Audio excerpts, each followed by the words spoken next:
everyone, welcome back to my kitchen. My name is Mindy Banks. I'm the Flip Flop Chef. Today I'm going to teach you how to spruce up and clean your cast iron skillets and cookware that you have in your kitchen.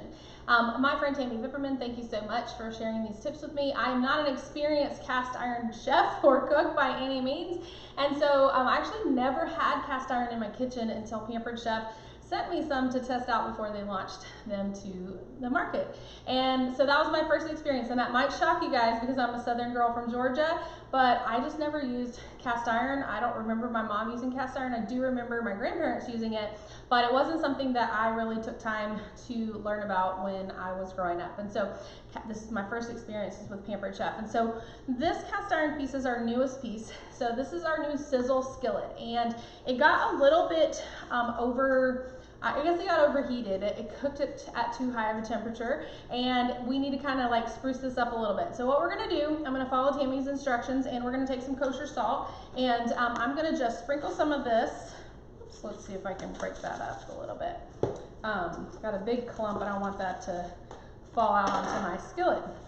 So I'm gonna put a little bit of kosher salt on here, and then I'm gonna cut a piece of citrus fruit. I have a lime, and I'm gonna cut that in half, and she suggested that I use the lime kind of like as the scouring pad, and the salt will serve as like your cleaning product. So I'm gonna take my lime, and I'm actually going to just scrub over this cast iron, and I actually can feel it sort of like releasing some of that baked on.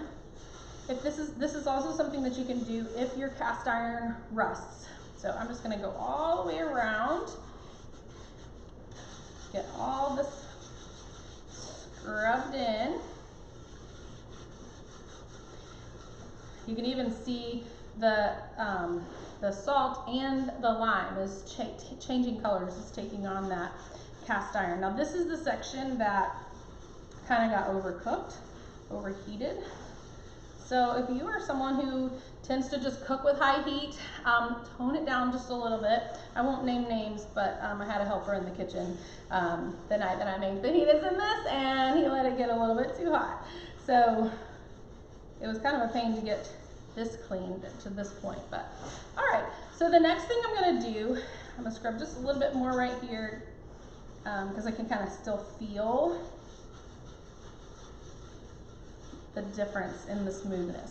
Then I'm going to rinse this off. So I'm just going to toss this lime. We're going to rinse this off. You don't ever want to soak your cast iron because it will cause it to rust. So I'm just going to rinse this off. It feels better already. It was like it had a different texture than it should have. So the next thing I'm going to do is I'm going to take a towel, and I'm just going to really, really thoroughly dry this cast iron sizzle skillet. The reason you want to make sure that it gets completely dry is so that it doesn't rust, because if there's any moisture left on here, any water, it's going to rust, and then you're going to have to clean it and work a little bit harder than I had to today. And for a good measure, I'm going to flip this over and dry off those few pieces of water on there. Next, what we're going to do, I'm going to take my oil and vinegar dispenser. I'm going to just pump a little bit of oil in here and drizzle this on. You could also just cook some bacon in here. I don't need bacon for anything today. So I'm going to take a paper towel, and I'm just going to rub this in. And I'm going to do just a little bit more oil, and this is normal to have this black mark. Whoops, a little bit more. And that's the iron basically coming off. All right, so we're gonna just brush this with oil, and I usually just let this dry a little bit before I put it back in the cabinet, but you're not going to rinse this, you're not going to dry it anymore, you're just going to rub the oil in, and that's going to actually help keep your cast iron seasoned nicely. And so, Tammy, thank you so much for sharing that tip with me so that I can share it with everybody today. But that is all I have for you today. I look forward to seeing you next time. Don't forget to go to theflipflopchef.com, click on the link to my recipe community, and I'll have thousands more recipes there for you in a weekly giveaway. See you next time.